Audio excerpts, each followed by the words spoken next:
Oh, what's going on, everybody? Welcome to episode 732 of FloWrestling Radio Live, special edition. I'm your host, Christian Piles, joined today by JD Raider, Ben Funky Askren, and six-time World Olympic champion, Jordan Ernest Burroughs. And 732 is a New Jersey area code. Jordan, what's going on? We love using your middle name. I don't know if you love that. I know, bro. No one even knew my middle name until I started wrestling internationally. Like, UWW, FILA, they put my government out there. Now everybody calls me Ernie. Big Ern. Big Ern. I like it. I love it. I love it. It's cool when the British broadcasters are saying it and they say your whole name. So, very dignified sounding. Jordan, You ignited a little bit of a conversation,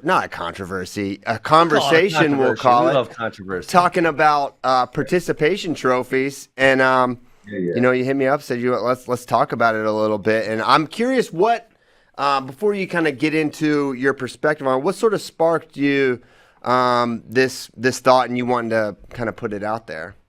So it was wild. So there were a few things that I was thinking about that kind of sparked this conversation, because it was kind of two conversations intertwined into one. One was about like overbearing parents in the sports world. And then the second conversation was about this participation trophy. So essentially my parents just sold our childhood home. They've been living in the same place for 26, 27 years. So I'm helping them pack. I'm going through the garage, through the shed in the backyard, going through the attic. And I found a box of all of my trophies that I had won as a youth wrestler, particularly this first trophy that I had ever won, which was a participation trophy. And I just started to think about the stories. I talked a little bit about my dad with it and kind of the dynamics of how I won it, what the day was like. And we just kind of recounted that day. And then clearly looking at the body of work that I've been able to put in afterwards, we're like, man, participation trophies got me hooked into this sport. But I know that there's kind of been a change of perspective from the current climate that people are like, these are no good. These are creating a bunch of greedy, no good, lack of hard work and work ethic individual. So, for me, I just thought about it from my perspective. I'm like, this was a good thing. Participation trophies are good. I think they should be given to youth wrestlers. And I think it sparks more than it detracts. Yeah. And I guess there's the detractors would say, listen, you're rewarding losing. You're rewarding not succeeding. It's not true, but I don't get it. So that here's where I have my gripe with it is, in America, we have like this warped perspective. If you don't win first, if you're not first, you're last, right? Shake and bake, Ricky Bobby. Mm-hmm. I'm like, that makes no sense. No competition that I went into did I ever prepare less or work less hard in the competition itself, regardless of what place that I finish. So when I went into Rio or when I went into London, the preparation was the same. The weight cut was the same. The expectations and the pressure was the same. And I wrestled as hard as I could on that particular day. But one day I got beat, another day I didn't.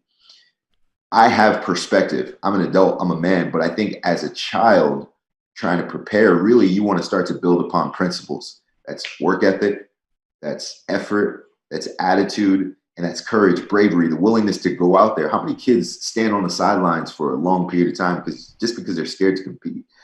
I think that this is something that we need to kind of dial into and kind of get to the core of why we feel that we need to teach these hard life lessons to 5 and 6 year olds. And everyone's like, hey, listen, you need to understand this as a young man. I'm like, why? Why does a kid need to know about how difficult life is going to be at some particular point? But more so, I think you just need to start to establish a genuine love for the sport more than you need to teach a life lesson that quickly. So I think I have a unique perspective on this. I've been doing this youth wrestling thing for a decade now. And actually, so initially our 5 through 9-year-old class, we said no competing. We don't want them competing at all. And we pushed back on that a little bit where we want our 8 and 9-year-olds competing. 5 through 7 still don't. But recently I've broken up. We have a 5-year-old class. We have a 6 and 7-year-old class. We have an 8 and 9-year-old class, and then 10 and up. And just the differences you see, even the difference between the 5-year-olds and 6 and 7 are so vast. And now my daughter she's getting very close to 9, and I can actually start having reasonably mature discussions with her about work ethic and toughness and et cetera.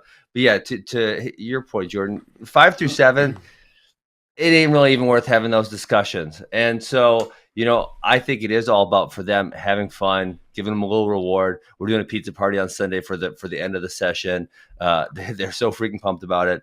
And I think where people push back, and maybe it is unfairly, and I think I actually took a screenshot of one of your tweets you said about parents. I want to talk about that also. But obviously, once they get to that, 12, 13, 14 and up age, where we can have mature discussions on, are you putting the right amount of work ethic in? Like, are you getting what you deserve type of stuff?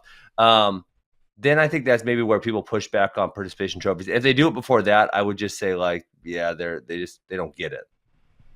Yeah, I definitely think there's an age range where you start to understand like, okay, this is probably a period of time where we've got to recognize things are going to start to get a little bit serious.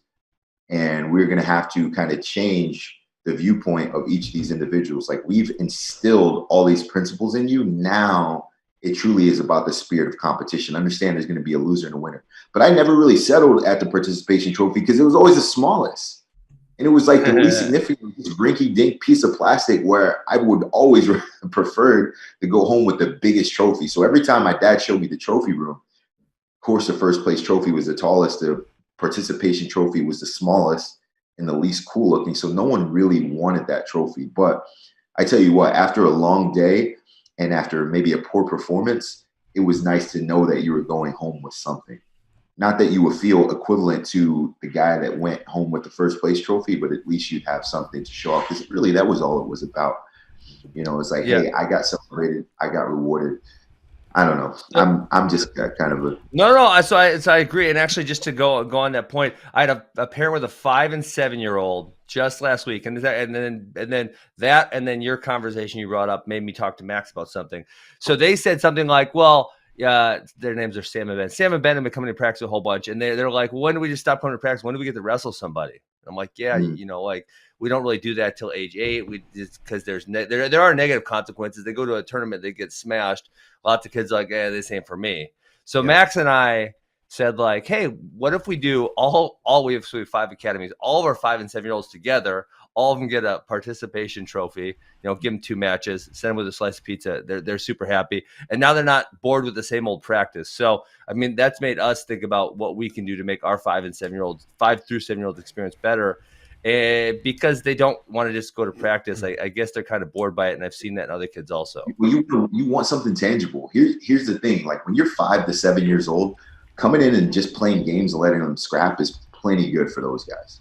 Yeah. Right. So a lot of what we do is just developing skills in terms of athleticism, understanding spatial awareness, how to move your body.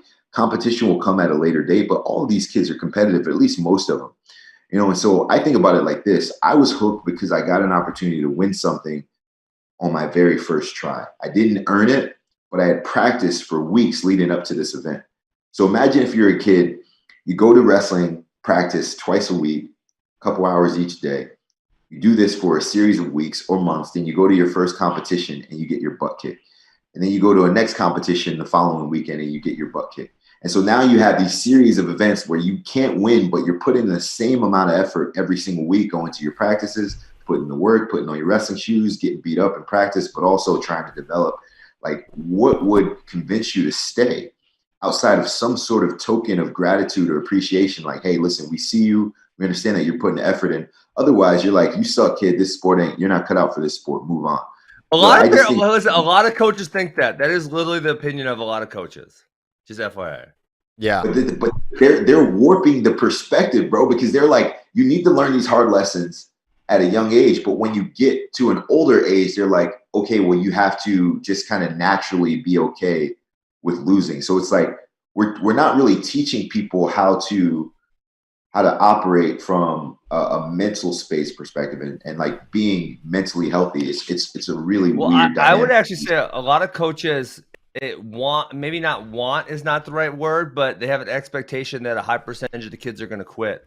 And when we I brought this up a handful of years ago, but USA Wrestling's participation rate year over year retention rate is 60%, meaning 100 kids start this year, only 60 of those will be the next year, only 36 of those will be the year after that.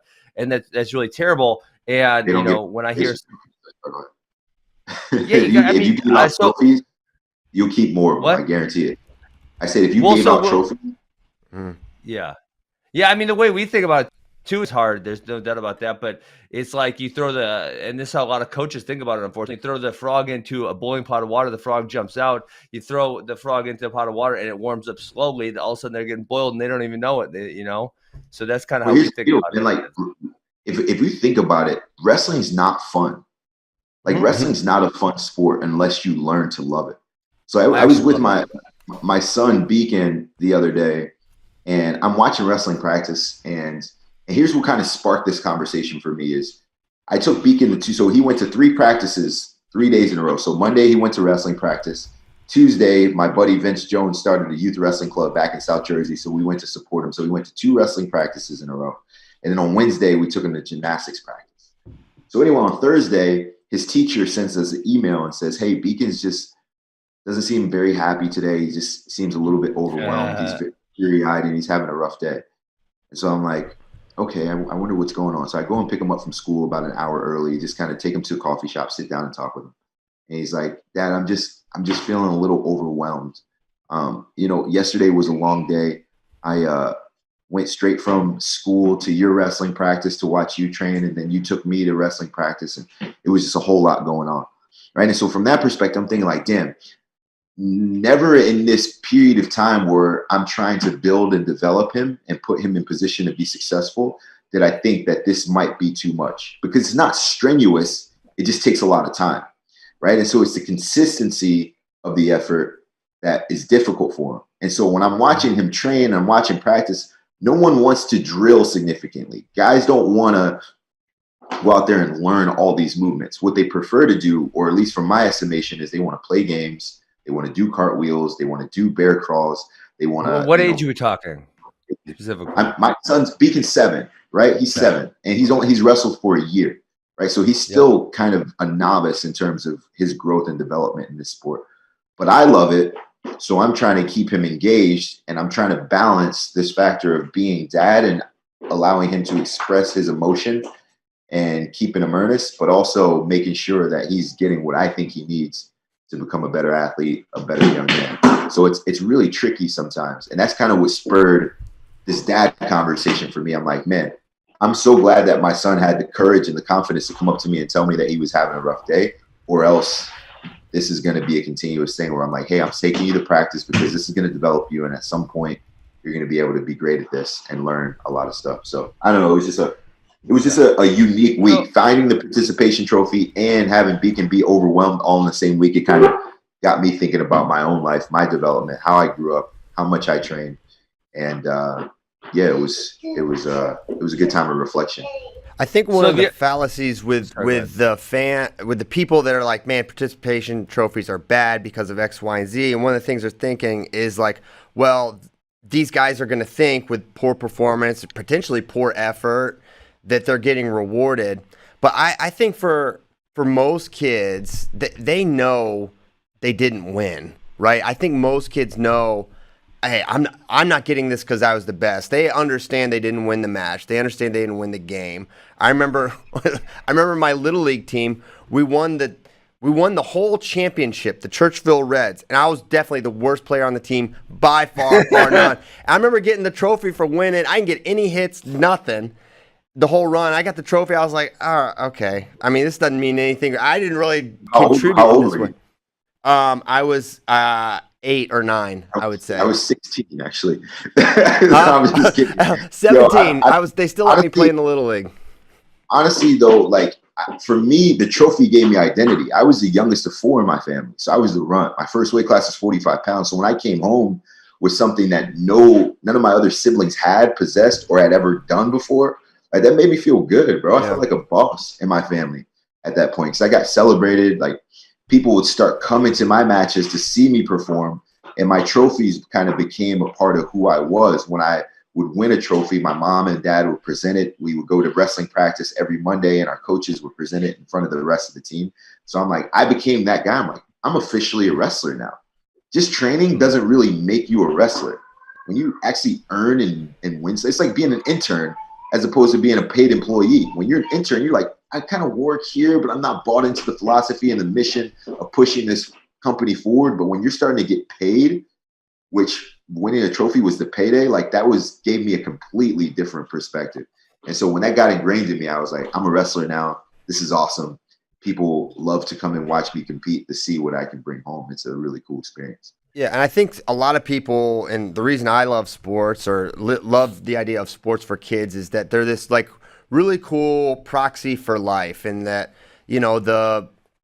the correlation of hard work and getting achievement, and especially as you get older, sort of using the sport to instill the life lessons is a really, really important thing. And I think that's where the participation trophy can seemingly fly in the face of that. But I think everything comes down to there should be the accompanying coaching and conversation from the parents and the adults in the kids' lives about like, hey, okay, here's what this means, and really putting it in perspective. Like when the kid gets the trophy, if you gas him up and the kid did really bad and you tell him he wasn't trying and didn't do great, and you tell him he did awesome, then I think you can like instill the wrong things. But if you say, hey, it's great that you did this, and you can always find good in what the kid did, and you gas that thing up, and then you got to give the other side of it too. It's like, and to improve X, Y, and Z, it's like, hey, maybe we need to come to practice more consistently. Maybe you got to pay a little more attention when the coach is showing the moves because you got pinned in this move or whatever.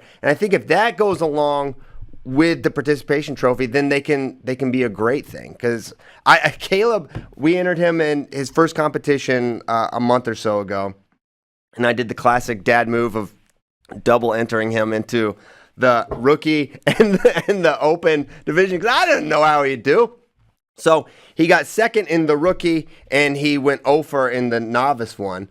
But because he finished top 6 or 8, even though he didn't win a match, he got a thing for both of them. And he did think that was really a cool thing. He was and probably walking around both of those trophies on his shoulder, feeling like a boss. He had the medals. It looked like feeling. Yeah. You know, I started to think about all of the things in regards to today's society and sports that could be considered like participation trophies. Like, think of how many people cling to the title of round of 12, essentially a participation trophy. Think how many people cling to being an NCAA qualifier, being a world team member with no medal, being in the Final Four of the NCAA championships in basketball. Like, there's so many things that we cling to that there's this title associated with what took a ton of effort and preparation to get to this level. Even though you weren't the champion, all of these things are considered, in my estimation, participation trophies. So I think, yes, you want some sort of recognition, even as an adult. Like, there's so many times where you're like, hey, it doesn't take much, but I just want to be recognized. I want people to understand the level of effort that I put in to get to this point and this achievement. And I think it's something unique, but I think it's something that kids need to be taught. We need to celebrate their effort, celebrate their bravery and courage, but also keep them hungry. Like, hey, listen, this is what we achieved today. Now let's see how much better we can get. Let's see if we can go even further as we move forward. That's all I'm talking about. What are your thoughts on competition for Beacon and for youth wrestlers? Ben has like a pretty specific thoughts about it. I think me and Ben kind of share some of the similar sentiments, which, for once I agree with Ben. But I think I'm in a unique position because Beacon is going to have a ton of pressure on him in anything that he does, particularly in wrestling. Every tournament that we go to, he's going to have such a significant amount of expectation from the world where they're like, yo, this is JB's boy. So every dad of every wrestler that he wrestles is going to be essentially believe that he's wrestling me. If my boy beats your boy, then I beat you, right? And so I'm trying to protect him from all this pressure that he's going to undoubtedly feel if he pursues a career in wrestling. But I also understand that this is a good thing, right? Pressure is privilege, and this expectation can elevate him to a higher level where he understands dynamics that no other kid is getting at that particular age. So I want to keep him out of competition for a period of time where I can protect his mind. The one thing I don't want him to do is go out there and get hammered and then lose love for the sport. Second thing, I don't want him to go out there and feel pressure and feel the need to live up to the expectations set by the world and that he needs to prove something to me because I love him regardless. And then third, I think I just want him to develop a genuine love for the sport. He's still a baby. He loves the sport because I do it, and he's been around it so much. But I also know that when he gets serious about it, when he asks me like, "Hey, Dad, I'm really ready and willing to compete," then we'll start to kind of operate from a different perspective. I told him to write down his goals this year, and one of his goals was to wrestle in a tournament and to win a trophy. And so, like, as I kind of thought about it, I'm like, man, I don't think he's ready for this yet. At some point, he will be, but I'm in this position where I want to delay competition because I want him to just appreciate the workload. Like I want him to understand this is how we work. This is how we be consistent. This is how we do like the monotonous, minute details and perfect them. And this is how we become a leader in the process. Can I cut you off there? Because Christian, this is exactly what I was talking about. Like, remember 3 to 4 weeks ago, I had this conversation about parents just like Jordan. So Jordan, here was the argument I made to Christian the other week. All those things you said were literally just like the perfect what you want a parent to say to their athlete. And so I said, some kids start wrestling really early. And because their parent talks to them, like you just taught, like you were saying, you're talking to your kid. So I'm going to assume you're not lying to us, which I don't think you are. Their kid, it's going to help their kid be successful, right? And so whether your kid starts at 7 and the parent's talking to him that way, they're probably going to be successful. Or whether the kid starts at 11 and the parent talks to him that way, they're going to be successful, right? If the parent is both preaching and living work ethic, perseverance, these things that are really important for wrestling, it's going to help make them successful. So lots of times I feel like there is a correlation between really early success and later success. But when you look at it from the perspective of what is the parent preaching, the kid probably would have been successful if they started at 8 or 10 or 11 or 12 anyways. How do you feel about that? For sure. I agree. I think by that time, when you reach that 11, 12-year-old span, like I had a pretty good understanding of my body. I had a bunch of grit and toughness and competitiveness. So I think, yes, I would have been better. Plus, when you're young, you're at the expense of whatever resources are in your area, right? You're lucky. Every kid that grows up in Wisconsin has the ability to go to AWA. That's huge. Mm-hmm. Someone that grows up in Southern Alabama doesn't have a great wrestling club, great resources, great training partners, coaches in their geographic location. So now they're at the expense of whatever they can find on YouTube or on Flow Pro. And that can be difficult. That can kind of hinder their development. But I think that if you get put into a proper situation in which you have good resources or you're established with principles. I grew up in South Jersey where I was only the second state champ in my school's history. There hasn't been a state champ since. We didn't have a ton of tradition, not a ton of lineage there. No one in my family ever wrestled. My parents didn't even play organized sports. My dad knew nothing about the sport, which I think for me, that helped me because there was never like this excessive amount of pressure that he put on. Basically, he's like, hey, listen, JB, work hard, wrestle hard, and if you lose, don't cry. Which I did every time. Every time I lost when I was a kid, I cried. But I think I agree with you. No matter what age you start the sport, if you base it on principles, character, and integrity, like it's going to change the game because you have a shift now. What I'm seeing is the guys that have the most sustainable success in this sport are the guys that have character, accountability, and able to push themselves when their dads aren't watching. Like I want my boy Beacon and Banner and my girls, if they do decide to wrestle, to understand that, hey, listen, when dad steps away, I need you to be coachable. I need you to stay focused and be disciplined. And that starts with developing love and then also just teaching them how to operate with integrity. All right, CP, you cut me off twice now, so I got to get one. I got one last question. One last question to debate in. So Jordan said via Twitter, he said, Dad, I'm sorry you didn't achieve your athletic goals growing up, but hammering your son into an elite wrestler won't bring you redemption. It'll only compromise your chance at a genuine relationship with him. While I agree with the sentiment, like I said, I've been doing the youth coaching thing for 10 years, and I think I probably would have typed that exact tweet 10 years ago. Now I think I feel like probably not a high 90% of the parents actually want what is best for their child. There's just a really high percentage that don't understand. So I guess, Christian, this was your idea to bring Jordan on. But Jordan, how else do you think we can bring the correct resources to parents so they're treating and talking to their kids in a really productive manner? Well, one, we got to start off we got to be better parents. Number one, it's like, how can you not be a great parent but be a great coach? It just doesn't work, right? So if you yell at your kids at home, now imagine what you're going to do when they're not focused and they're undisciplined and they get their butts kicked and embarrass you in front of everyone. You're gonna operate with the same amount of disdain and anger that you would at the crib. So I think number one, we have to work on the way we operate as parents primarily. We've got to work with more humility. We've got to read more. We've got to take lessons from mentors and people that we admire so we can just become better parents. That's number one for me. Number two is I think that we have to get to a place where we desire what's best for our kids, but we understand how to give grace in this approach. Like, this is a long process. This is truly a marathon. It's still principles, and then hopefully they become elite. Too many people want their kids to be great athletes now. How many people have we seen in this sport that have fizzed out? And I'm sure when you were growing up, there were guys that you looked up to. They're like, damn, this guy's a great wrestler. I wonder if I could be as good as him someday. Man, there's no way I could beat that guy. Until eventually you get to college and you're a legend in the sport and you never even heard of the guy that you once admired because either their dad pushed them too hard and they really didn't love it, or once they got to college, they had freedom and they wilded out and went crazy, or they just never really had the work ethic when their dad wasn't around. And so, like, there's so many things that I see where I'm like, how many times has Beacon like, Dad, can I go to practice? I'd rather be at practice than at home with you. I'd rather work really hard than spend time having a good time. There's definitely a balance there that we can find. Instructing, hey, listen, here's how we earn our keep.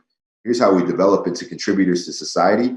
But also, like, there still have to be a place in which they can operate as children. Like, they're still babies here. So, like, I know how I want to be treated as an athlete. I don't want to be yelled at. I don't want to be chastised. I don't need a rah-rah guy. I just want someone that's going to pour into me, that's going to encourage me, that says that they see great things in me. And then they're going to give me the blueprint and kind of the structure in which I can emerge and have a good time. So I think those things are important. But also, like, I feel as parents, the dads who haven't accomplished their goals are the ones that are trying to live vicariously through their kids. The ones who have achieved a high level of success begets success. Most of the people that you see and that have done really well are the ones that are going back to their kids and saying, hey, listen, I know what this is going to take. This is a really difficult journey that you're embarking on. It's really hard. Let me approach this from the perspective of, I know how I want to be coached. I know the way I don't want to be approached. Let me kind of take all of these things that I've learned on this journey and give them back to you. Because, like, at this point, I'm like, bro, like, I've done it. So whether Beacon is a champion or not, like, that is not where I'm embarking. I think the things that I've learned in this sport, the opportunities that have been presented to me, the people that I've met, who I've become, is what's important for me. College, traveling the world, met some of my best friends, met my wife through this sport. I've learned so much about character. Like, those are the things that I'm trying to implement into my family. But, you know, if they just so happen to be elite and they do extremely well and they get a lot of W's, like, I have no problem with that at all either. I've seen a lot of dads in the sport that are actually professionally, maybe not athletically, but super high achievers that I think take it to the nth degree and take it really hard. And I feel like a lot of it is the dads obviously view the kids as an extension of them, and they just feel like they've willed themselves to wherever they are in life, a pretty good place, and they feel like they can do that with their kid. And then it's not that they're trying to live through the kid necessarily. It's like, no, this kid is actually me. And yeah, you're a representative of our family. You better win. Yeah, exactly. I think so much of it from the parenting perspective is like not about it's about having an accountability about the right thing, and it's about the things I think you're all talking about. You're only talking about the effort, and you're talking about the attitude and the perseverance, and you're never talking about like or chastising or coming down on a kid for performance. And I think the kid is always going to hold themselves to desiring achieving, winning the match, winning the thing. That's always going to be there. I think for a kid that's in sports and really wants to win, that is always going to be there. The desire to win, I think, is innate with so many people just naturally that you don't even have to like foster that. you don't have to nurture like the desire to win, this innate like competitive drive. I don't think. I think what you have to foster is the work ethic, drive, and the things that we know sport that, like, really helps. Let's say if Caleb asked you, Dad, why do you want me to win so bad? Right? What's your response? Why do you want me to win so bad, Dad? Yeah, I don't know what I don't. It's like I want him. It's not that I want him to win. I mean, of course, I want him to win, but I don't want him to win so bad. I want him to build the habits that I think lead to be a successful person. I think you are going to be more successful if you learn that working hard, showing up, being a good person, listening to your coach. I mean, that's you're going to have a boss in your life, and you need to listen to them and support them. So I think doing those things are what is actually important. And then I think the winning comes on the other side of that, and you don't even have to address or talk about that and say, and maybe you do say, hey, yeah, I think focusing on this will help you have success in life. And whether you'll be an Olympic champion wrestler or wrestle in college, I don't know. But I know that the habits you build in sport and in school are going to help you have a more fulfilled life. I think that is the message. So, Ben, let me ask you this quick question. So what I've seen is people are like, everyone that has been given participation trophies then develops this attitude of entitlement, right? A lot of grown adults have participation trophy mentalities. What has been your experience with youth wrestlers? If you're lazy, do you remain lazy? Can you develop someone who has an entitlement issue into a tough wrestler, into someone that's principled? Or does participation trophies stymie kind of the mental growth and capacity of a young wrestler? So I would say no. And I was going to actually kind of answer that last question you guys are debating. Also, like, I don't think I've ever gotten upset with an athlete strictly over the result of the match, right? Win or lose. It would be more like performance based. Like, was it, obviously the first thing is, was it great effort or not great effort, right? We need that. And then, after that, it's like, were there things we're talking about? Like, I always tell this one really stupid story about one of my wrestlers he's at Wisconsin now, so he made D1, but he was down 8-0 at the first period. He shot 4 head inside singles and he got dumped 4 times in a freestyle match. I said, he came to the corner. I said, listen, bro, I don't care what you do. If you shoot a head inside single again, you're freaking walking home. He shot a head inside single. He got dumped to his back. He lost 10-0. I'm like, damn it. Now I got to make a freaking kid walk home. And luckily he found his own ride because I was pretty heated about that. So like something like that where it's like, can you pay attention to instruction? Not of like, I'm mad you lost 10-0. I'm mad because you shot a head inside single and I asked you. Yeah, but can you give maximum effort and lose? Like, when have you ever celebrated someone like, damn, you wrestled hard. You did so great out there. I'm so very proud of you. This is so easy, Jordan. I could put any kid in my club up against you and they could try as hard as they want and they're going to lose 10-0. Right. So in that situation, in that scenario, what's the conversation like immediately after the match? In that scenario, when it's not winnable in any way, shape, or form, it's just like it's almost not even worth putting your kids in those matches because we're not going to learn a lot. So I actually think about it on both sides. It's like we don't really care about the matches we can't win. If I put any of my wrestlers up against you, there's 0 chance they're even going to score a point. And we don't really care about the matches we can't lose, right? Where, again, if you wrestled any kids in my club, it's not competitive. You're not going to learn anything about yourself. The matches that we actually care about are the ones that are in the margin, which is why we want to get our athletes into the appropriate skill level tournaments, right? Like, I don't want my guys who are ready to compete at a high national level competing in tournaments. It just doesn't matter, So there are plenty of times where kids give great effort. They're just not good. They're simply not good enough. And there are certain kids like the kid I brought up where effort was never his problem. He worked his ass off.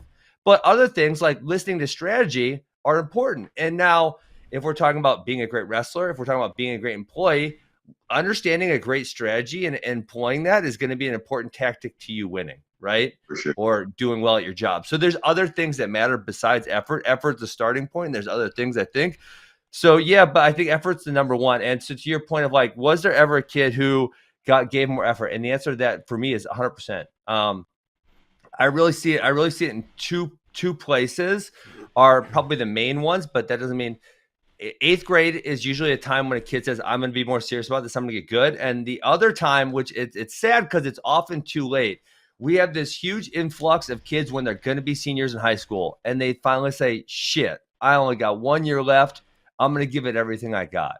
And it's like, well, damn, I wish you would have done this before your sophomore year or your junior year. And then we would have 3 years of this effort. Then this would be outstanding.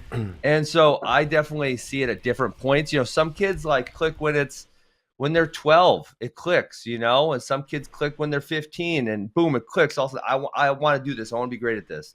You never know when it's going to happen. And unfortunately, a lot of times with our kids, it's, I see it a lot going into the senior year because it's like this revelation of like, oh my God, I've been doing this and now I only have 1 year left. I better do this as hard as I can. It's like, shoot, why couldn't we have got that 3 years ago? So do participation trophies hinder the mental growth of youth athletes? So I would say no. So we don't even encourage our kids to compete. And, like I said, when you brought that up, I said, hey, Max, maybe we should do for our 5, 7-year-olds, like have a little fun thing, give them a little medal, give them a piece of pizza. And so I'm all for that. I think, pizza.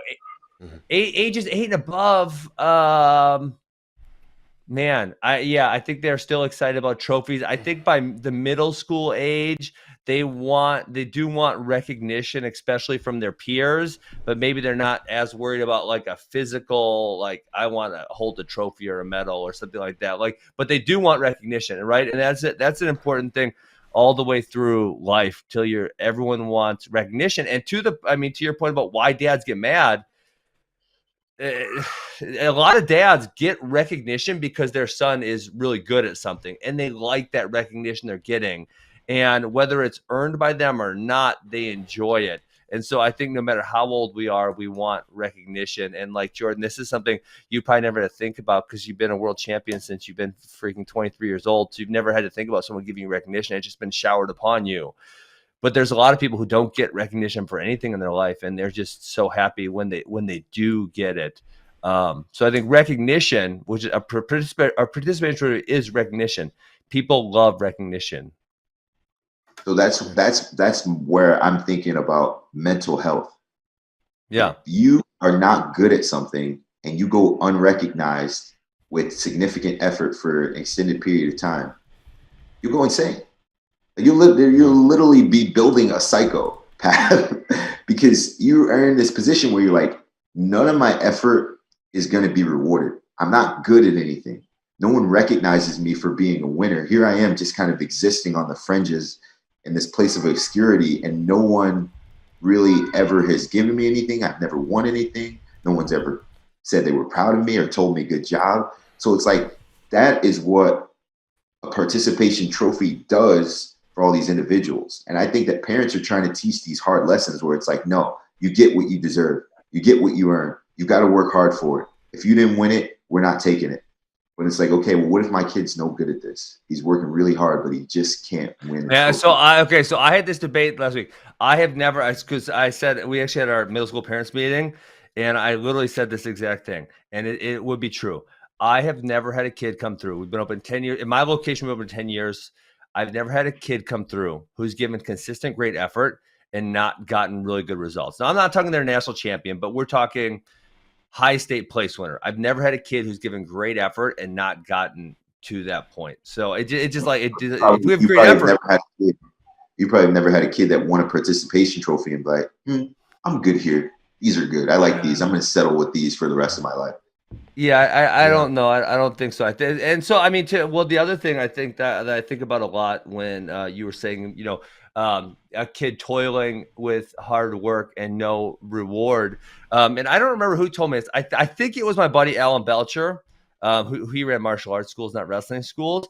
But he said every single practice you ever run, make sure you recognize every single kid by their name and try to praise them in some way, shape, or form. And that is something that to this day I try to do. Every single practice I run, I try to recognize every single kid by their name and praise something, whether it's, hey, that was a great single leg.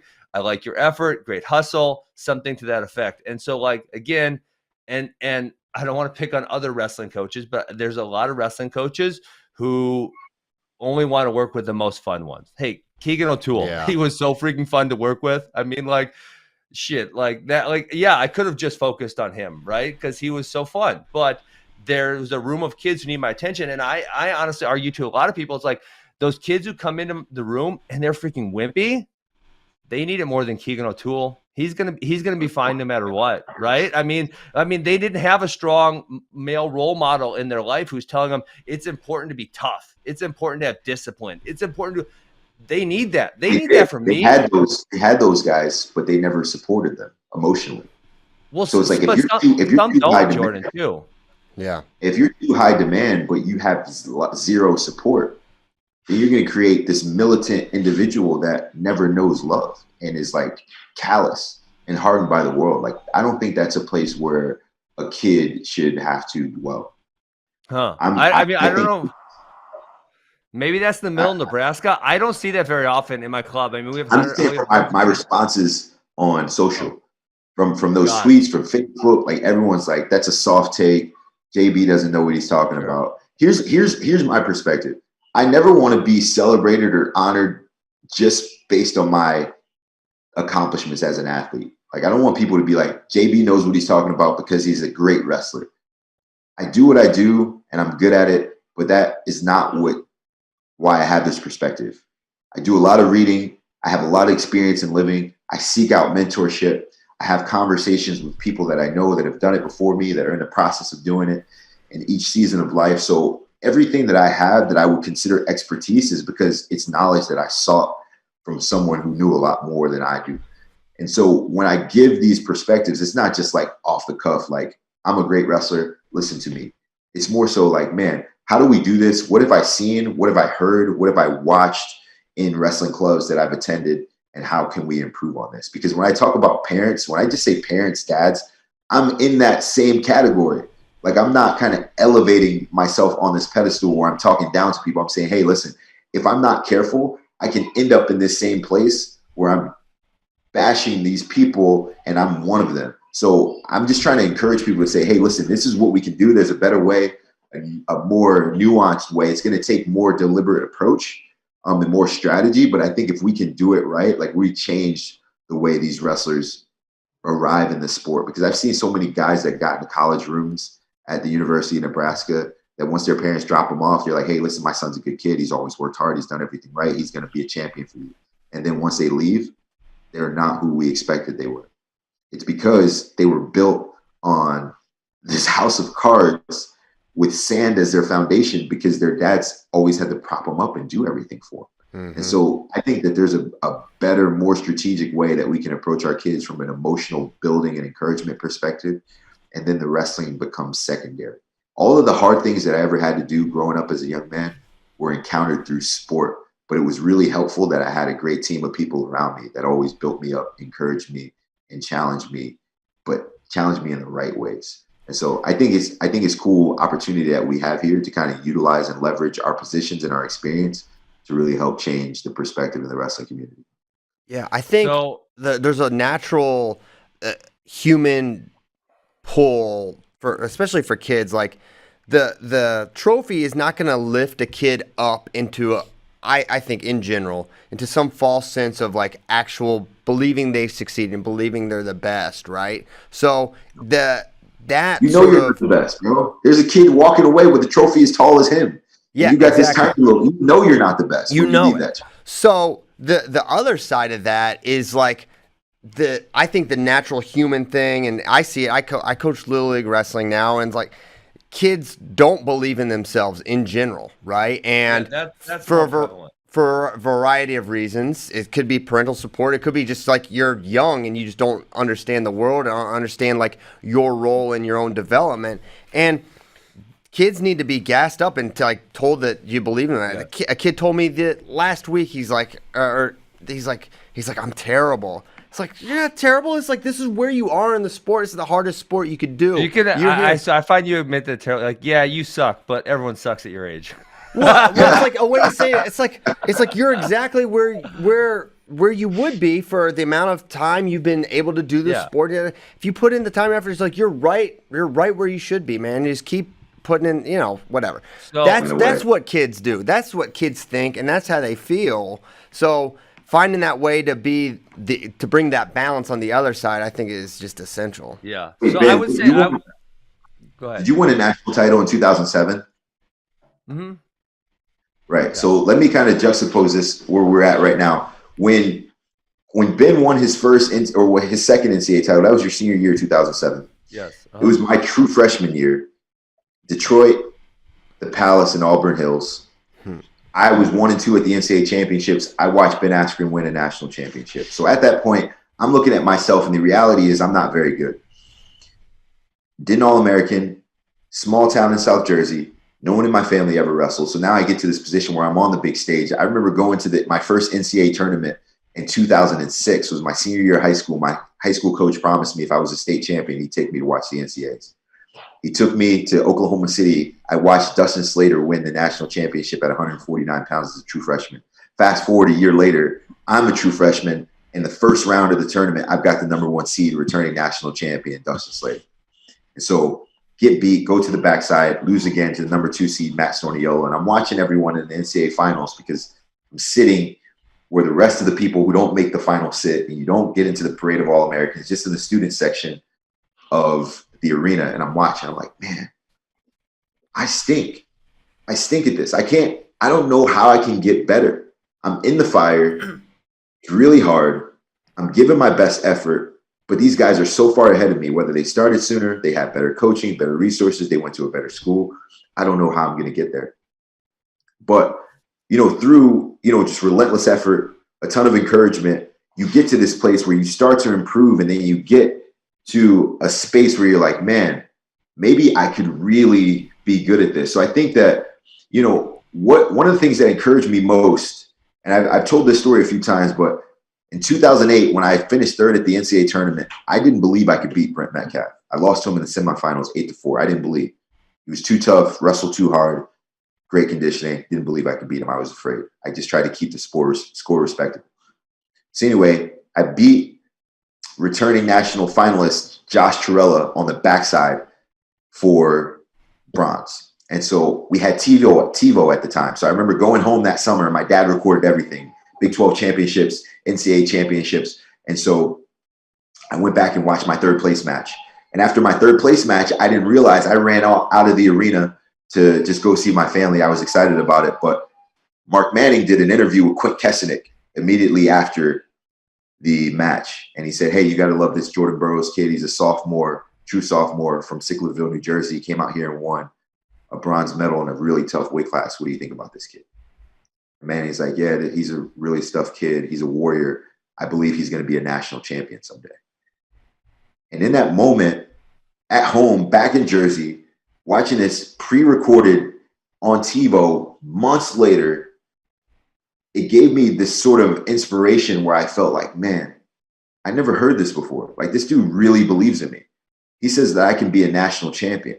He believes that I'm the best guy on the team. And I had one MVP on the team that year with Paul Donahoe, who was a returning national champion on our squad. So like that belief and that pour in and that buy-in for me happened only when I believed that the people around me actually believed in me. So I think that at some point we have to encourage the people, the youth wrestlers, to say, hey, listen, even though you're in a fire, even though it's really hard right now, I think that you have the chops to be great. What greatness looks like is going to be determined by you or determined by the future. But ultimately, I think that I always grew the most when people told me how good I could become. I trusted my coaches, and it made it a lot easier for me to wrestle for someone that I believed in. So I was able to dial in and focus and say, man, how good can I get at this? How hard can I work? This third is cool, but I really like to be a champion. Being good doesn't mean losing to good guys really closely. I have to be able to beat these guys and then be consistent with it. So like I'm just thinking about, as a youth wrestler, being honored and being recognized and being told that you have a future in this sport or just a future in life. Like I tell everyone that I meet as a youth wrestler, you may not be significant now amongst your peers. People may not admire you, but every one of you is going to be a leader in some capacity as you grow. You're either going to be a husband, a father, a CEO, business owner, manager, employee, friend, coworker. You're all going to be in a position where people are going to rely on you and count on you to do the right thing and operate with integrity. This is why wrestling is important. If you can give someone the belief that there is something bigger beyond where they are at this particular point and not just the trophies, I think that's going to really change the dynamic of how they look at themselves. Because the confidence issue comes from when you look at yourself, like reality doesn't always align with what the people around you tell you. And so I had serious confidence issues. Every time I walked into a tournament, when I saw Ben Askren, when I saw Brent Metcalf, when I saw these champions on the front of the USA Wrestling magazine, on front of Women's magazine, I was like, I don't belong here. I can't beat these guys. They've been here way before me and they've done it way longer. They're way better at it. But I think what gave me confidence before the championships was the people that believed in me. So it kind of goes back to this chicken and the egg conversation. Do you need to be confident before you can have a big win? Or do you need a big win to give you confidence and propel you forward? It's really tricky, but yeah, I think the pour-in is gonna kind of help facilitate the buy-in. Everything. No, you're good. Everything comes back to The Wire for me, and I remember the famous. You've all watched The Wire. Here. You had the reference to Wire. Okay, so all right, so let me go here. This will take 2 seconds. It's a perfect little 10-second coaching story that I think makes me think about coaching. Cuddy wants to open the boxing gym. He doesn't know anything about opening a gym or coaching anyone, but he wants to do this thing. So he goes and he's talking to this guy who runs this gym, and you go in there, there's all these studs, and they're like hitting the bags, and they're sparring, and they look like they're like 10-year-old kids. They look really good. And then the coach goes to Cuddy, and he's like, hey, well, look at this kid over here. What do you think about this kid? And there's this kind of gangly kid. He's like, he's hitting the bag, and you can tell he's like not good. And Cuddy goes, he's soft. He looks soft. He's like, the coach goes, he ain't soft. That's the start. And I think a lot of coaches and people don't get, no, you're not terrible. This is the start. And this is where it looks like, and the start looks a little different for everyone, but everyone's sort of terrible at this or terrible at some aspect of it. There's some naturals, there's some freaks, but for the most part, no. And that's the start. And I think a lot of coaches, think, okay, sometimes the start is this kid is bad at wrestling, but sometimes the start is the kid is bad at believing in himself, or the kid is bad at being tough, right? And like that's the biggest weakness. Some kids are bad at wrestling, but they're tough and they can persevere. And that's the thing you have to develop is the skill. But sometimes you have to develop that toughness and get the kid to believe in himself. And that's way, way harder than teaching a high crotch or a single leg. And that's why so many coaches will just say, those are the coaches that say, oh, kids that don't want to wear singlets are too soft, and that's why they don't belong in the sport. They wouldn't have made it anyways. Because those coaches just can't challenge themselves to actually dig deep and figure out a way, okay, how can I develop this kid? And I think that's one of the biggest problems in wrestling today. So, okay, so I believe that's the point I was making earlier. And then, Jordan said it essentially about, he didn't believe in himself even when he was, third at the NCAA championships. Is like, I think, Jordan, you referenced some of the militant parents who made their kids real hard ass and then they go to college and they go wild. And that absolutely happens. And so, obviously, if you're at University of Nebraska and kids are coming to wrestle on the team, you're never going to see any of those really soft kids because they probably wouldn't have made it that far. But I think those are the ones, as a coach, I can have the biggest impact on, because there are a lot of kids that don't believe in themselves, and there are a lot of kids who unfortunately don't grow up in an experience where someone, whether it's a parent, a sibling, a teacher at school, a peer, is telling them, like, you can do it. There are some people that don't have that person in their life that, hey, it's hard, get tough, you can freaking do it. Let's go. And so, like, to be the person in that person's life who's telling them that, like, that's a really important thing, regardless of whether they go on to win a state title or not. But if you can get them to believe in themselves, their chances of winning something is obviously going to go up immensely, and the impact you're going to have on their life is really huge. Yeah, I think that's the driving factor. Is like, we can do hard things. How do you get someone to accept willingly challenges that will undoubtedly encounter, but not just being able to hold up, but to be able to seek challenges. I was reading a book called Chase the Lion. It's like every one of us is one brave moment from a completely different life. One moment from operating with complete and absolute courage from changing our lives. So, how do we get to this point where whatever we encounter, whatever obstacle, adversity we face, we can look at it wholeheartedly and say, I'm capable. And even if I'm not at this particular moment, I'm willing to prepare myself for the opportunity to be ready to accomplish it. So I think this is all good stuff, man. Kids need it. AWA, they've got, listen, you want me to come out and talk to you guys? You want me to get them fired up? Let me know, Ben. Yeah. I've been trying to come out and do a wrestling camp for Ben for like a decade. He won't invite me out. All right. Yeah, it's gonna happen now. Get him out there, Ben. No excuses. Can't fly me out. And Ben, for those kids that they get that fire, sort of too late, their senior year, I think that's still like an awesome place for a kid to get to. Like, I know for me, you guys know a little of my story.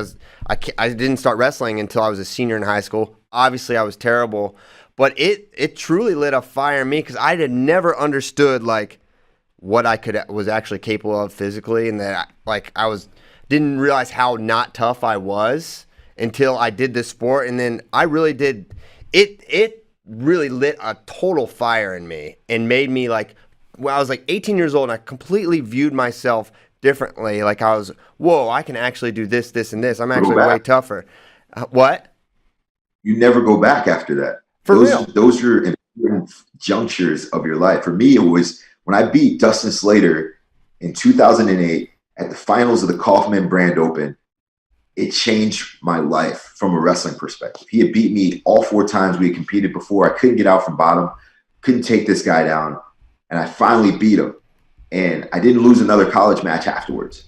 It was such a huge determining factor for me that it changed the way I operated, the way I navigated life. I looked at myself as a champion, had so much confidence. That's why I'm always trying to give this encouragement to these guys. I'm like, listen, once you do it and you prove to yourself that you can do it, it changes your life forever. You never go back to the person that you were before. You even view yourself differently. You start to take on the world differently. It's an important time for every man.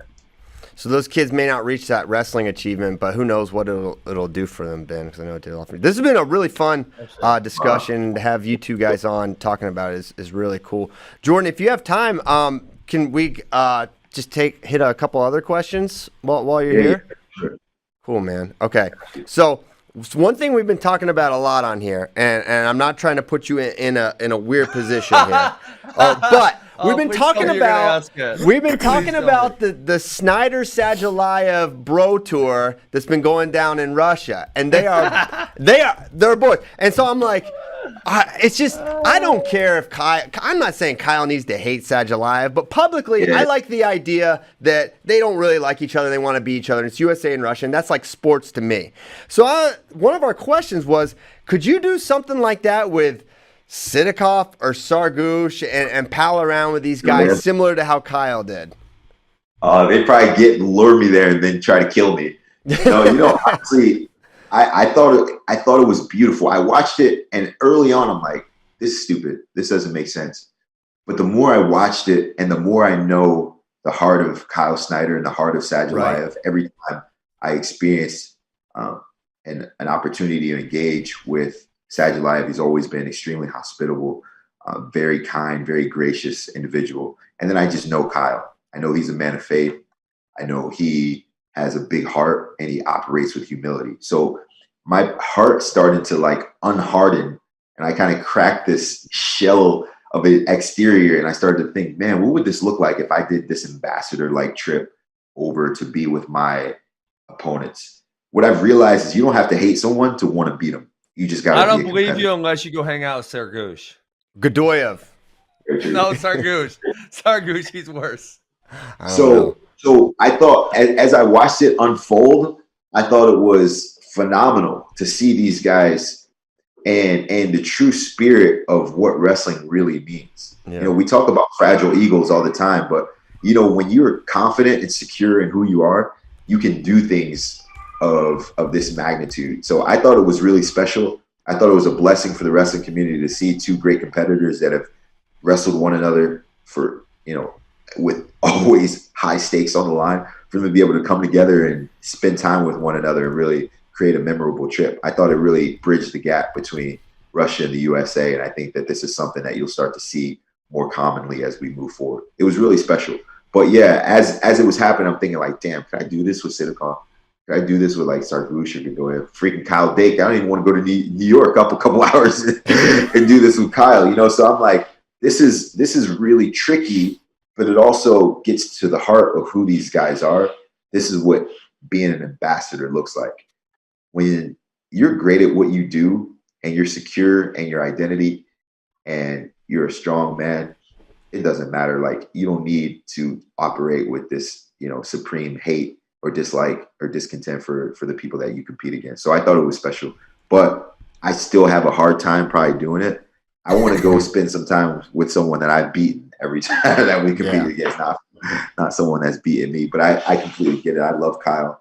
I love, Sadulayev. I think it was a great expression of sportsmanship and humanity. I thought it was really cool. It reminds me of the photo of you and I think Godarzi on the stand with your arm around him.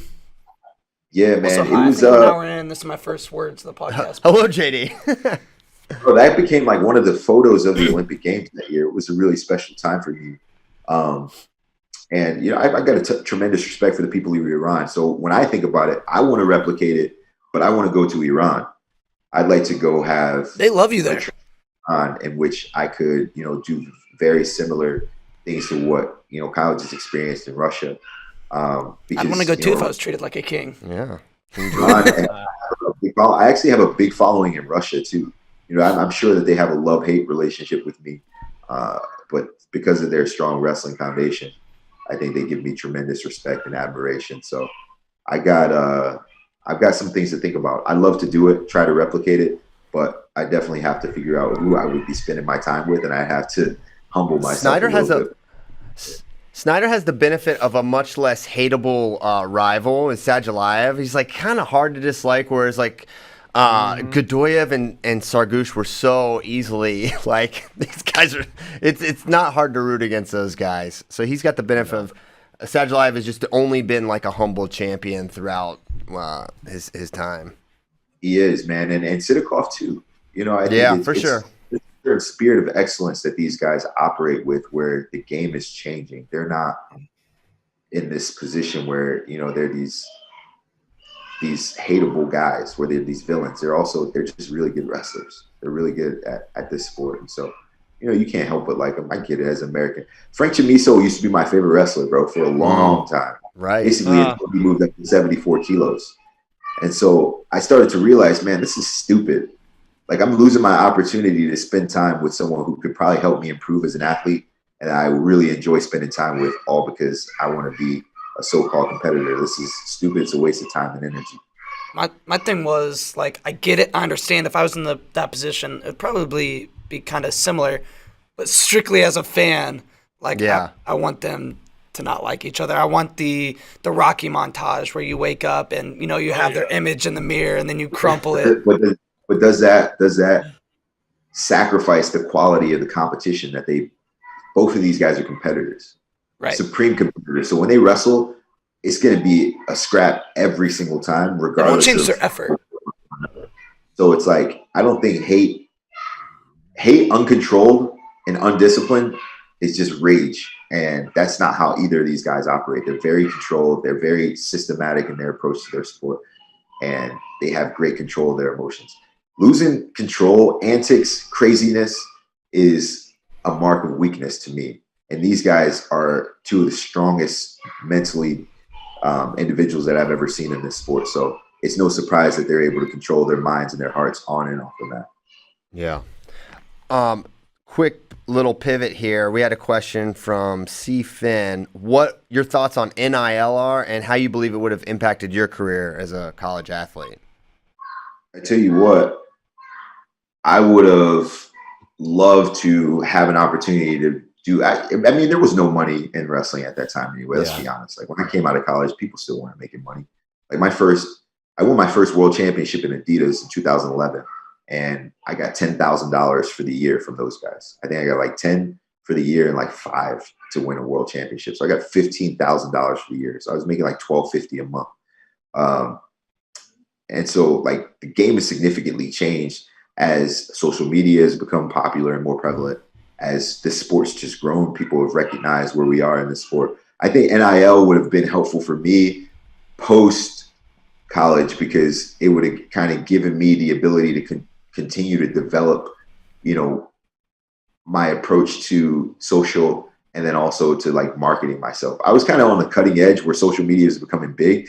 And I was one of the first guys that really wanted to spend a lot of time on there. So I probably would have thought about it a lot sooner. And started to operate a little bit more quickly, and I would have had a little bit more savviness and more chops to be strategic when it came to resources. When I first came out, I didn't really understand that.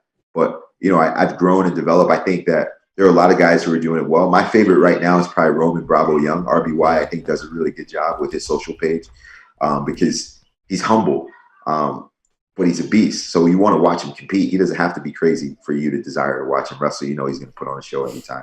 So RBY is probably my favorite. I like what David Carr is doing. He's doing a good job. I'm a big Dayton Fix fan. Nick Sirianno is the most mysterious man in wrestling. So he doesn't post often, but when he does, even if it's just a picture of a globe, people go ham and get excited just to see him on social. So go back and look at his last 3 social posts. One was his Michigan post and 2 were globes, and they've got hundreds of comments and thousands of likes. So I think that there are a lot of guys who have figured out how to leverage their personalities and do it really well. And then you got some guys that just are begging for attention in other ways that are trying to, get people to like and comment and click on their stuff. So it's in a unique space that we're in, but I think those young guys are doing a good job. It's fun. I hope they make a lot of money. I hope they win a lot of championships though. Nice. Lane Kiffin came out because yesterday was the football signing day, and Lane Kiffin came out and said in football, so it's a little different, but he's like, yeah, it's just a wild, wild west now. Like kids are just going like where they can get paid most. That's how it is, dog. People are like, I need money. What's up? What can you what you got for me? Did you see? So one recruit did like his, how they put up the thing and they take the hat or whatever. Yeah. One kid, he was sponsored by Takis, and he did that thing just to say he hasn't decided yet, but he probably got paid by Takis like thousands of dollars just to say I haven't signed yet. G move there. It was commercial. It wasn't even a signing. Exactly. Or a commitment. Yeah, it's wild, bro. I don't know how things are going to continue to go, but, I'm curious who's making the most. That's not a question. Gable Stevenson's making the most money. I'm curious who is making the most money out of the other pool of guys that are kind of still amateurs that haven't made world teams. I imagine a guy like Dayton Fix probably should be in a place where he's starting to kind of leverage his commitments. The hardest part is guys are going to start selecting colleges based on where they can make the most money. Yeah. You're going to want to go into big markets with strong fan bases with a large donor that's going to help you provide opportunities for yourself. So it's unique. I wonder if NILs will start to replace scholarships, where you're like, yo, listen, I can't give you a full ride because we got a lot of guys on our team that we've invested money in. But what I can do is I've got this guy who owns a real estate company and I can give you housing, or I can, give you a free opportunity to, advertise our car dealership and we'll give you a vehicle. Whatever that case may look like. But, there's certain people who have an extension of resources that other colleges just don't have access to. So it's going to get really dicey as we move forward. I hope that everyone can continue to operate with integrity. But this is just, again, one of the reasons why I don't want to get into college coaching. It's an honorable and noble profession, but it's a headache. It's a big headache, and I don't want to deal with it. Bringing it back to football, but the number 1 or 2 unanimous recruit in the country chose Jackson State yesterday. Wow. He flipped from Florida State. Also upset Deion Sanders, who's Jackson State head coach. Florida State lost to Georgia Southern this year. They're terrible. I don't think that was a very difficult decommitment, but I imagine that he probably had some other opportunities elsewhere. But hey, Jackson State they're thriving, bro. You got to understand, like most of these athletes that are in in the football space are Black. They come from Black communities, urban neighborhoods. Like when I was coming out of high school, I would have loved to go to a place that had a great wrestling team that was in a school with a bunch of people that looked like me. Like everybody that I hung out with, that I engaged with in high school, that I spent most of my time with, all the parties that I went to, my girlfriend at the time, all Black, right? So like it was a complete culture shock when I got here to Nebraska, and there was just a small, group of us. And so it was, I think for whoever that kid is, wherever he's coming from, I imagine he's from a Black neighborhood. He wants to be with people that look like him, that understand the dynamics of his culture, the music he likes to listen to, the people that he wants to be around, how he wants to talk, dress, act, speak. Like there's a certain level of culture that he's going to get there, and tribalism that you can't really get anywhere. So I think it's a wise move. Is he's going to be super comfortable in this fit. He might not be on TV, but I think he's going to really change and shift the game. There are a lot of Black athletes that are choosing to go to these Power 5 conferences, particularly because of the access that it gives them. But if they all start to shift their commitments and go to these HBCUs, I think it'll really change the climate, and investors will have to start putting more money into these colleges, and so their experience will be completely different. It takes one. It takes one. And so he's high level. It's going to really change the game. Morgan State's got a wrestling program now too. Yeah. Right. It's like what wrestling coach is going to go there? You got to hire a Black man. Number one. That's the number one thing. You got to hire a Black man to be the head coach there. And then he's going to get a lot of those wrestlers from those southern tier states, from South Carolina, North Carolina, Atlanta, or Georgia, that kind of fly under the radar, that get lost in the sauce, and they have the opportunity to go and compete at a program like Morgan State, and they're going to be able to build and grow there. So it's an exciting time to be a young Black athlete, and I'm hoping that these guys continue to operate with confidence that they're doing the right thing, and they can have conviction when they make decisions like this, because it's big. And a lot of people are shunning him, like, dude, what are you doing? You're an idiot. You're going to go to Jackson State over Florida State, or Alabama, Georgia, Clemson, or any of these places. But you got to go where you feel comfortable, and go where people celebrate you and support you, and you feel good about what you're doing. So hopefully he's feeling good about it. Yeah. Well, that's awesome. And that was awesome to see. Jordan, last question before I let you go, and appreciate your time as always. What's next for you? What's training been like? How are you feeling? And when will we see you on the mat next, you think? Yeah, so I'm just recovering. I had COVID for the second time. And so I'm just recovering from COVID again. And I feel good. I'm just getting back to practice. Training's been good. It hasn't been extremely consistent. I think the hardest part for me right now, being completely candid, is what matters. You get to this space where I want to win the Olympics again so bad. I want the Olympic Games. So even the World Championships don't seem as big of a prize for me any longer. I've won 5 of those. I've only won a single Olympic Games. I want the Olympics. I want to win the Olympics. That's important to me. So I think I'm kind of at this stage now where, I'm starting to think a little bit more about my competition schedule, because I'm trying to preserve longevity in the sport, protect my body. So I'm like, do I need this? Should I tune up? Should I just take this one off? Do I need to practice this hard?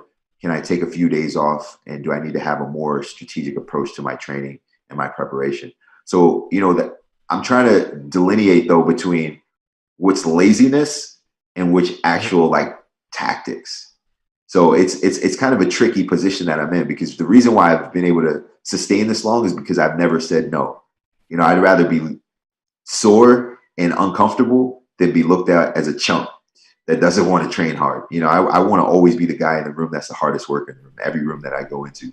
So yeah, I'm in a tricky situation now. I'm not sure exactly when my next competition is going to be, but I'm back to training full time, and I'm trying to make a world team. Final X 2022. Let's go. I'm gonna have a lot easier time making weight this Final X than I did last Final X. Let's put it that way. Well, that's we're all glad to hear that, and that makes a lot of sense at this stage in your career to kind of be scaling back somewhat to a degree. What gives you so much confidence in 2024 as a pursuit for you? I don't know. What's crazy is Lauren and I, we were thinking about weight classes. We were like, because everyone's texting me 86. Yeah, that's my master plan. Because 86 really works. I'm thinking like, okay, let's say I medal in 2023. I'm in the semifinals, so I really only have to wrestle 2 people at 86. And then I imagine at this point that David Taylor will probably be sitting out to the finals because he's going to run the table. Can I get there? What does that look like? I can't even weigh 189 pounds though. That's the problem. I can't get up to 189 pounds no matter how hard I try, how much I eat, how much I lift. But that might not be a problem. Floating around 184, 185, I still can scrap with the biggest and the best of guys at that weight class. But I want to beat Kyle Dake bad too. So like for me, if I go up to 86 and I don't make the team, I feel like I wasted an opportunity to wrestle Kyle again. I feel good at 74. I'm only like my losses at 74. Like think of who I lost to at 74 in the last 4 or 5 years. It's only been Chamiso and Sidikov and Dake. Chamiso, Sidikov, Dake. Those are the only guys that have beaten me in like the last 3 or 4 years. So it's not like at 74, I've kind of evened the playing ground and guys are just picking me off more periodically. Now it's not happening. I'm still competing at a very high level. It's just really hard to get down to weight. And so it zaps some of the fun out of the sport. But, if I had to have it my way, I want to beat Kyle Dake in the finals of the Olympic trials at 74 kilos and then beat Sidikov in the finals of the Olympic Games in Paris. Like that would be, oh, bro, I'm telling you, like when you talk about completion and like die a happy man, that would be an absolute honor for me. That's the goal. So I think 74 right now, just from a perspective of like the pursuit and the chase and the obstacle is more appropriate. 86 would be easier. It'd be more comfortable because I didn't have to make weight, and I would probably only have, I wouldn't have. I mean, I'd have David Taylor and Yazdani and whoever, Aaron Brooks, Mark Hall, these amazing athletes. But I think when you're not losing weight, it kind of changes the dynamics of the pursuit. But yeah, man, I think 74 is it for me because of these guys that I really want to beat. I remember when Kyle Dake said a couple years ago, he's like, "What if JB goes up to 86?" And he was like, "Well, that's where I'm kind of in that space now, where I'm like, I want to go and beat these guys because these are guys that I owe one. And so if I don't and I can't, so be it. I'm finished. I can walk away confident that I've done everything I could in this sport. But if I do, like it solidifies all the things that I already know about myself and I think I'm capable of. So it'll be fun. It'll be a fun pursuit. And it creates for a lot better intrigue. Like people want to see that. Like people would like to see me and David, but everybody wants to see me and Dick again. I think that would be an epic matchup. Awesome. Jordan, great having you on as always. Thanks so much for coming on. Look forward to catching up with you soon. Thanks again, man. This is awesome. Yeah, for sure. Thank you guys. Yeah. It's been fun, man. Ben, go brush your hair, bro. Great. Jealous. Thanks, JB. The one and only Jordan Burroughs. Fun stuff. Lots of. We're not going to get to everything we maybe wanted to, but that was better than anything we would have gotten. We got to make some picks. Ooh, I'm ready to roast you dudes again, and I ranked the pools here that from the duels. They're coming on Monday and Tuesday, and I'm not so salty about Iowa not wrestling Virginia Tech. I mean, I think it would be better because that one side is a little tougher than the other side. Well, yeah, there's reasons for that. What did Hey, I'm just gonna say, just putting a knot on the JB thing. Last time he came on, totally dismissive of 86. I never even considered it, but he said a little bit. I think it's. You know what? He kind of left it. He put a little doubt in his brain. But now he thought about it a little more. He kind of gave some credence to some of the ideas. So Operation 86, not fully DOA, although I can understand why he would want to go 74. Let's talk about these duels. We only have 11 minutes. Christian. I can't contribute to the really the youth talk. Kids to me. You ain't got no kids, JD. I know what I'm saying. Kids 3 and below are like one category, and then 3 to 12, they might as all be the same age, and then like no way, high school, no, bro. No, but to me, I know, but like to me, yeah, I'm like, I don't know. They're like there's like several different species of between 3 and 12, much less. The difference between my 5-year-old class and the 6 and 7s is immense. Yeah, no, they're all the same. They're all smaller than me. JB's like, I could take them. That's I would crush all of them. All right, tee it up, JD. Where are we going first? We got to get some. Get these predictions going. Okay, hold on. One second. Okay, Mr. Christian, which pool is tougher? Penn State, Cornell, Arizona State, UNI, Virginia Tech, Hofstra, or Iowa, Lehigh, NC State, Binghamton, Missouri, and Central Michigan? Obviously, the first one. They need to move one more team over. Well, listen, and it would be Ben, more you know how this goes. These coaches are saying, I'm not wrestling them. I'll wrestle them. This team's in this. That's how it goes. Lame. I think it's lame. Welcome to the real world. Coaches are making all the decisions about everything, basically in wrestling. And especially, they're especially careful about who they do and do not wrestle. So annoying. Yeah. I'm not happy. And also, I was looking on your rankings, and you guys used to have team tournament rankings and dual rankings, and I don't see that option anymore on your drop-down menu. Yeah, I think we'll probably bring those back soon. That was a Bracky special. That was a Kyle Bracky special. Bracky, he has not been doing. He hasn't been writing anything lately. Now that you mention it, when's the last time he put anything on the site? He really fell off. I'm going to put him on a performance improvement review. Okay. Yep, because UNI is all the way down at 25th in your rankings, and I feel like as a dual team, they're absolutely better than that. As a tournament team, they don't have a lot of high scores, but I would move them up in the dual rankings for sure. All right. Now, begin. Finally, we're going to have to run through these picks. But do we want to start with collegiate duels, or there are a couple other decent events going on this weekend before next Whatever show? order's fine. Okay. We'll get them all. Well, this is chronological. Okay, that makes sense. So Friday night is the Cowboys Showdown, Wyoming, Oklahoma State. Tomorrow. Yep. Our man David Bray is already there, I believe, or it might be in Colorado. I'm not sure exactly what. He is somewhere in the Rockies. If it's a Cowboy Showdown, you shouldn't be able to include Falcons. You need another Cowboy team. That's true.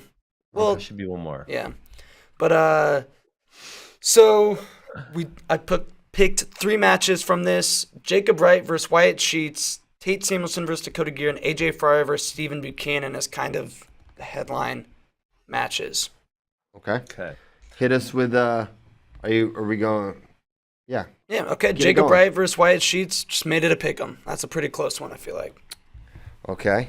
Ben, what do you think? Because of the altitude, I am going to go Jacob Wright. I'm also going with Jacob Wright. He had a good showing at Vegas. His only loss was to Kendall Coleman, 7-5. He beat both Justin Thomas and Will Luan. Those are good wins. Sheets look good against Justin Thomas as well. But I'm gonna go with Wright. Screw you guys. I'm going Wyatt Sheets. All right. Why is this next one? Why is Samuelson the favorite? Because you guys have in the Flow rankings, you guys have Gear at 6 and Samuelson at 15. But did you mean to put the line the other direction? No, because Samuelson beat him twice last year. 10-6 and 6-2. Really? That's interesting. What you gonna do about it? I'm picking Tate Samuelson because it was elevation. I was trying to get some extra points with it. You're gonna lean hard on the Cowboy train here. I went all Oklahoma State Cowboys last weekend, did me good, and I'm going the other direction this time. I know. I kind of leaned on the Sooners a little bit more, and I paid for it dearly. So this is interesting because 2 4-point losses cannot be just dismissed. Cannot. As one 4-point loss is like, okay, well, on the whole, Gear's been better. But at some point, matchups matter. So now you got to look at the line. Samuelson -1.5. So if Gear loses 5-4, I win. So I feel like Gear has looked really good so far this year. I thought he looked good Sunday. I don't know why, but I'll go Gear for this one with the points because of that half point. I know it is enticing, and I think Gear's look good as well. But I'll go with the history, and I'll ride Samuelson.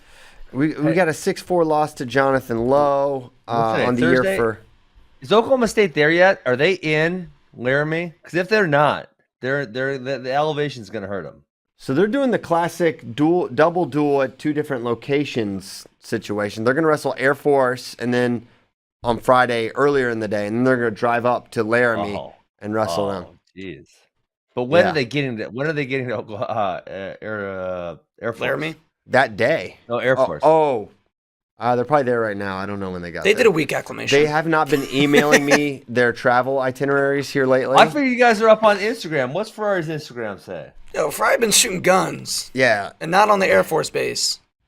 Well, he's going to love it. Going then? Air Force may try to, this could be a recruiting trip. You know, Coach Barber may be like, hey, if you like guns, this could be the place for you. We put them on planes here. Here at the He's Air got a lot Force. of gold chains, and he's got a WWE hat on in his story. Yeah. Well, he's a signed WWE athlete now. With Malky and First Round Management, it looks like. All right. Hold on, they're traveling. This is 3 2 hours hours ago. 3 hours ago, they're traveling. They just left this morning. So they left this morning. Oh, that gas tank, boy, that's gonna be, their lungs gonna be on fire. The leg's gonna be burning. John's just gonna tell him, just get tough. It's Elevation's a myth. Okay, next match. Who'd you pick? I went Samuelson. Gosh. This one, AJ Ferrari, Stephen Buchanan, Ferrari, a 3.5 point favorite. Buchanan all day. 3.5. Feels too, maybe I was too gut. Yes. But no, 3.5 points is a lot of points. Yes. Dude, he looks so good against at Vegas in general. He's so hard to score on. Yep, Buchanan for me. He must have beat him pretty bad last year for you to make that line, though. Yeah, I think it was 4 points. And I went Ferrari last week on the 3.5 point line, and he betrayed me by not going after a takedown in the third. So it's 13-8. It's a 5 point match. 13-8 at Big 12s. That was so I'm going Buchanan because Ferrari did me dirty last week. Yeah. Okay. Watch him go and get it done this time. We'll see. That one's live on Flow. Also live on Flow this weekend is Purdue versus Iowa State. Yes. Mm-hmm. The match I pulled from that one was Kyson Terrakina versus Devin Schroeder. Made Schroeder 2.5 point favorite. Ooh, I'm gonna go. Schroeder covers that. That's what I'm thinking. I think he can. I think he'll win by more than that. Takedown, riding time, escape point. That puts you right there. Yeah, he's so good on top. Yeah, let's go Schroeder. Terrakina's looked pretty salty this year. I agree. He's definitely made some improvements. I kind of want to go with him, but I'm with you that I think Schroeder is able to win by like three or four. All right, we got to shift into overdrive. Overdrive. Why, you guys got tacos today or something? I wish. No, we have till 9:52 before Tyler will hit the ejector button. We'll be launched through the ceiling. So we got to go. Reno tournament champions this weekend. These are potential finals matches, but we could get an Evan Wick Shane Griffith rematch possibly because both Cal Poly and Stanford are there. The line Wick 3.5. Won by 4. He won by 4, right? I'll take Griffith to cover this time. The adjustments are for Shane to make. I mean, I'll say Evan wins by 2 or 3 is what I'll say. I can't envision Evan wrestling a more like perfect and complete match than he did. Yeah, well for him. He just looks. It's like, man, Griffith's the champion. He'll make some adjustments here. I think Wick wins by 2 or 3, so I'm going Griffith with the line. Okay, well, we can't go to the same pick three in a row because it's bound not to happen. So I'm riding Wick. All right. He's on Wick Nation. Next one, we've got Tate Samuelson versus Bernie Truax. 1.5 point favorite for Truax. Bernie Truax Jr. I'm going to go Samuelson covers this. I think he's a upset special here, potentially. Yeah, we still haven't seen Bernie super tested up at 84 yet. He wasn't at CKLV, so hopefully he wrestles this weekend. Tate was at CKLV and did look pretty good. So I'll go Cowboy. Cowboy. Good ride, Cowboy. Okay. When is CKLV? Saturday, Sunday, or Sunday, Monday? Or You mean Reno? All right, Reno. I believe it is Saturday, Sunday. Let me double check. Yeah, that. because the high school tournament's Friday. Well, how is Wyoming getting there? Because if they're wrestling Friday night, they would have to weigh in Saturday morning. No, I think the college tournament is Sunday only. Oh, it's just Sunday only. Yeah, it's like the high school tournament is Friday, Saturday, and Sunday. Could be misremembering. I'm gonna Google it for you real quick. All right, let's keep moving. All right, now to collegiate duels. Sunday. Yep, Sunday. Okay, there you go. Possibly the marquee matchup if it happens. Vito Rujao versus RBY. I made RBY a 1.5 favorite. That makes it tough. I will go. I'm going RBY. I'll take Vito. RBY. I'll take the points with Vito. I don't think I'd pick him to win. I think Vito's going 25, so I don't even think this match is possible. But if he goes 33, I will be excited to watch it. You said you thought that you had seen that like announced, but I hadn't seen it. Yeah, I haven't either. But it's just my thought. Anywhere. I know on their probable, not like officially, but on the Collegiate Duels page or whatever, the Rockfin page, that they listed Vito was listed at 33. So that's kind of what I'm basing. Well, remember he weighed in at Vito weighed in at 131 for the. Yeah, it was my hypothesis that he was going down. But I don't know how official those lineups are that Collegiate Duels put out. They did say subject to change, so who knows? Yeah. But go 25, but go 33 for this, for the people. For the people. Let's do it because I know he's listening. Him versus. Well, who does it? I mean, okay, so do you think Cornell? So do you think Greg can beat Penn State's 125? Yes. Yeah.